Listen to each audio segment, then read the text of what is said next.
मेरा मतलब आपको परेशान करना नहीं था, मेरा मतलब उसे रुलाना नहीं था, मेरा मतलब आपको बुलाना नहीं था। ऐसे जुमले हम अपने डे टू डे लाइफ यानी रोज़मर्रा ज़िंदगी में ज़रूर बोलते या सुनते हैं। इन जुमलों में हम कह रहे हैं मेरा मतलब नहीं था, इसके लिए आपको यूज़ करना होगा इंग्लिश में आई डिडंट मीन टू। आइए कंप्लीट स्ट्रक्चर समझते हैं।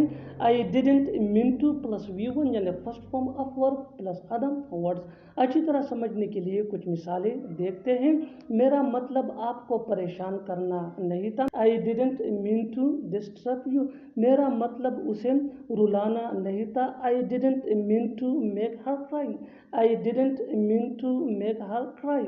मेरा मतलब आपको बुलाना नहीं था, I didn't mean to call you, I didn't mean to call you. बिल्कुल हम स्ट्रक्चर को स्टेप बाय स्टेप फॉलो कर रहे हैं। आप भी इस स्ट्रक्चर की मदद से सीख सकते हैं, बना सकते हैं ऐसे बहुत से जुमले अंग्रेजी जुबान में आसानी से। That can be really helpful for you. अच्छी तरह समझने के लिए एक और मिसाल देखते हैं। One more example for better understanding.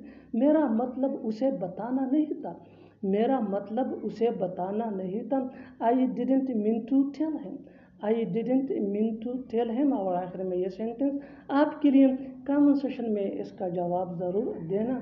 मेरा मतलब उसे पढ़ाना नहीं था, मेरा मतलब उसे पढ़ाना नहीं था। Subscribe to English page for more advance English sentence structure. Thanks money.